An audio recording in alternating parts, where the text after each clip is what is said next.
안녕하세요. 6월 11일 화요일 날마다 죽게로 큐티 가이드 시작하겠습니다. 오늘 말씀은 사도행전 18장 1절부터 11절까지의 말씀입니다. 함께 일할 수 있는 동역자가 있다는 것은 참 행복한 일입니다. 어려운 일을 함께 도우며 더욱 효과적으로 일할 수 있을 뿐만 아니라 그 일이 더 잘 될 수 있는 시너지 효과를 낼 수 있기 때문이죠. 이는 세상 일에서뿐만 아니라 하나님 나라의 일에서도 마찬가지입니다. 특별히 하나님은 우리 그리스도인들에게 하나 되어서 세상을 섬길 때 더욱 기뻐하실 뿐만 아니라 그분의 크신 역사를 이루어내십니다. 그렇기 때문에 하나님은 이 땅에 교회를 세우셨고 그 교회를 통해서 많은 동역자들을 세우시고 함께 섬김을 감당할 수 있도록 하신 것이죠.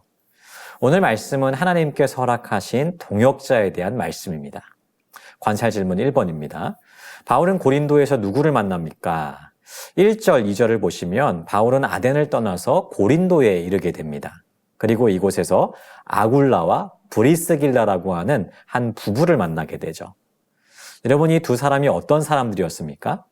이 부부는 유대인이었습니다. 그런데 이들은 로마 황제인 글라우디오의 칙령으로 인해서 로마에서 쫓겨난 상황이었어요. 이들이 쫓겨난 이유를 말씀에서 설명하고 있지는 않지만 로마 역사를 찾아보면 아마도 종교적인 이유에서 쫓겨난 것으로 보입니다. 유대인들과 그리스도인들 사이에서 어떠한 분쟁이 일어나게 되었고 이 분쟁으로 인해서 황제는 모든 유대인들로 하여금 로마에서 떠나라는 칙령을 내려서 이 문제를 해결하려고 했던 것 같아요. 이 둘은 장막을 만드는 기술을 가지고 있었는데요. 마침 바울과 하는 일이 같아서 함께 살면서 일을 하게 되었습니다. 관찰 질문 2번입니다. 바울이 말씀에 붙잡혀 증언할 수 있었던 이유는 무엇입니까? 바울은 천막 만드는 일을 할 뿐만 아니라요, 안식일마다 회당에서 강론을 하면서 말씀을 가르쳤습니다. 그런데 어느 날 실라와 디모데가 마게도냐로부터 내려왔어요.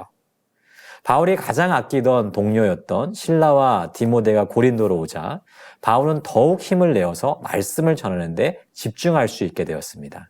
그래서 바울은 유대인들에게 예수 그리스도께서 그리스도 되심을 더욱 밝히 증언할 수 있게 되었죠. 하지만 바울의 이러한 가르침은 여러 유대인들에게 반발을 사게 됩니다. 이에 바울은 옷을 털면서 자신과 그들의 복음 거절에는 아무런 상관이 없음을 밝히면서 이방인들에게 복음을 전하리라 선언을 하게 됩니다. 관찰 질문 3번입니다. 하나님께서 환상 중에 바울에게 말씀하신 것은 무엇입니까? 바울은 디도 유스도라고 하는 사람의 집으로 옮겨가서 사역을 계속 이어갑니다.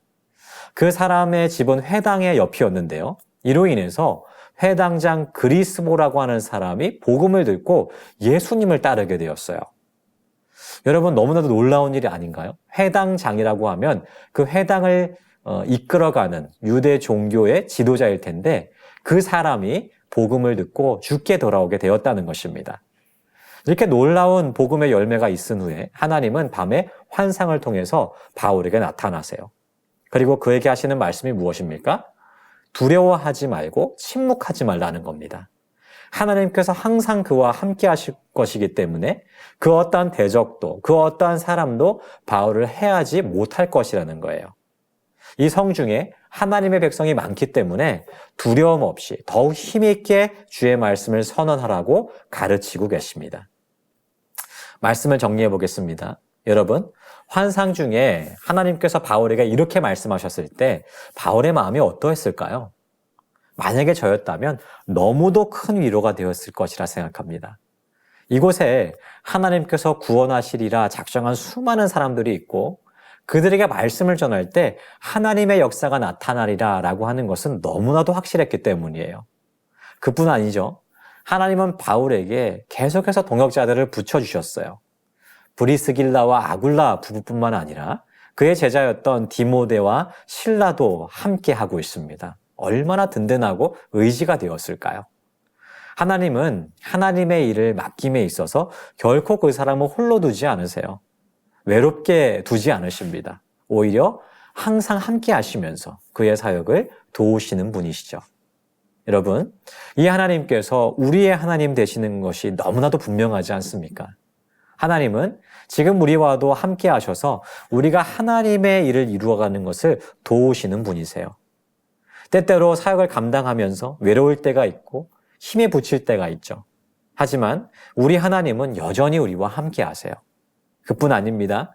하나님은 우리에게 시기적절하게 돕는 자를 붙여주시고 우리와 함께하게 하시면서 더욱 은혜롭게 주의 사역을 감당할 수 있게 하실 것입니다.